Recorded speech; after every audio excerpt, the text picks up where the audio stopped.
Radio, l'invité. Je suis Fidéon Adé Agboaï, coordonnateur du cadre d'outillage de la jeunesse à l'engagement et au militantisme citoyen, COJEM Citoyen. Alors, mais qu'est-ce que c'est COJEM Citoyen? COJEM Citoyen, c'est un programme sous la coupole de la Fondation du patrimoine social qui vise à outiller la jeunesse, à éclairer nos pères jeunes afin qu'ils prennent à bras le corps leur rôle citoyen. On peut être membre d'une société sans participer à la vie de cette communauté. Quand on parle de politique, par exemple, est-ce que vous pensez que la chose politique intéresse beaucoup plus la jeunesse aujourd'hui? La chose politique a toujours intéressé les jeunesses, qu'importe les époques. Cependant, il s'agit point de politique politicienne, mais de l'approche citoyenne.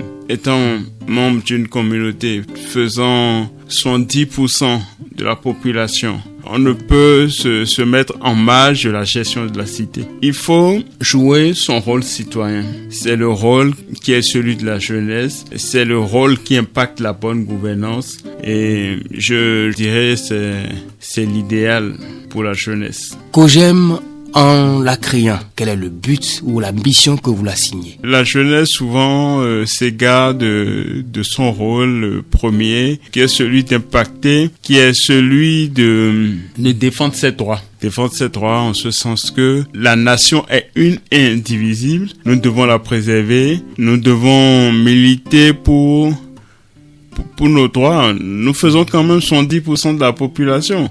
70% de la population, toutes tendances confondues, c'est-à-dire tout genre confondu. Cependant, on ne peut nous ignorer. C'est en participant aujourd'hui à la vie citoyenne, c'est en militant pour nos droits aujourd'hui que la société de demain sera meilleure. La thématique, la vie citoyenne, participer à la vie citoyenne, c'est en vogue aujourd'hui, mais qu'est-ce qu'on y met réellement? Participer à la vie citoyenne. En début d'année, COJEM Citoyen a organisé une série de conférences citoyennes dans les zones névralgiques des échauffourées antérieures qui ont émaillé les élections, particulièrement en 2019 et 2021. On a rencontré la jeunesse, on a appelé à l'apaisement du climat électoral, on a signifié à la jeunesse qu'il ne faut point se laisser manipuler afin de servir de chair à canon à des hommes politiques indélicats. Il faut militer pour l'apaisement, il faut militer pour la paix, il faut faire son choix, qu'importe le choix de façon raisonnable, en sachant raison garder. Depuis quand COJEM Citoyen existe-t-il et quel bilan peut-on faire de ces actions sur le terrain? Le programme COJEM Citoyen existe depuis 2 années. Cependant, la Fondation du patrimoine social existe depuis 2011. La Fondation du patrimoine social a plusieurs programmes. Je coordonne le programme COJEM Citoyen. S'il faut faire un bilan, je dirais que le bilan est positif, satisfaisant, en ce sens que nous avons rencontré des milliers de jeunes à travers le Bénin. Nous avons échangé. Nous nous sommes fait comprendre. Nos différents messages sont passés. Nous assurons vraiment le leadership de la jeunesse. Une jeunesse en perte de repères, une jeunesse qui a besoin d'être guidée vers l'idéal du développement et de la démocratie. Récemment, on vous a vu organiser un panel sur la démocratie. Quel est l'état des lieux de la démocratie au Bénin et peut-être en Afrique de l'Ouest? Merci. L'état des lieux de la démocratie au Bénin est satisfaisant en ce sens que depuis l'avènement du régime de la rupture, on observe un retour à l'essentiel. Ça allait dans tous les sens. Auparavant, la démocratie telle qu'exerçait avant le régime de la rupture du nouveau départ frisait le cafouillage, frisait le libertinage.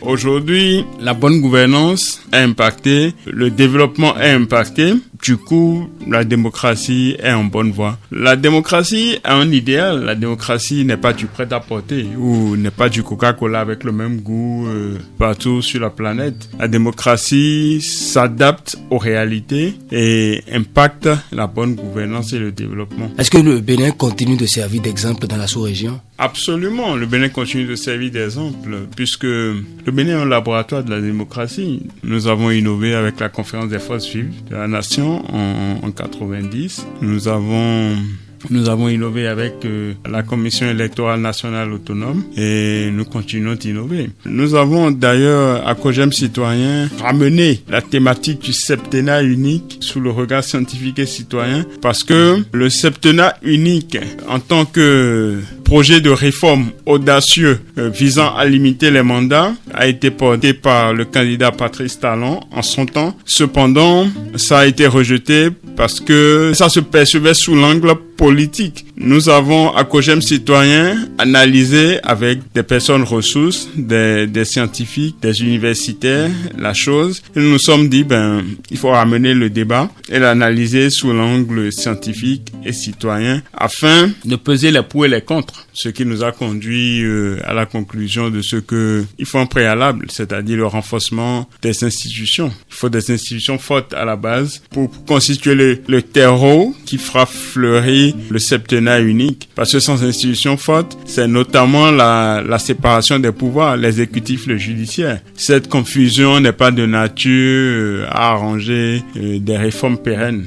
À analyser la situation aujourd'hui, est-ce que vous optez pour le septennat unique? Est-ce que les bases telles que vous les décrivez ont commencé par être posées? Le septennat unique, en tant que réforme scientifique et citoyenne, est notre cheval de bataille. Cependant, nous ne l'entrevoyons pas comme un slogan politique destiné à une certaine euphorie, à déchaîner des passions. Ce n'est pas du tout notre objectif. Coordonnateur, je vous remercie. Merci à vous.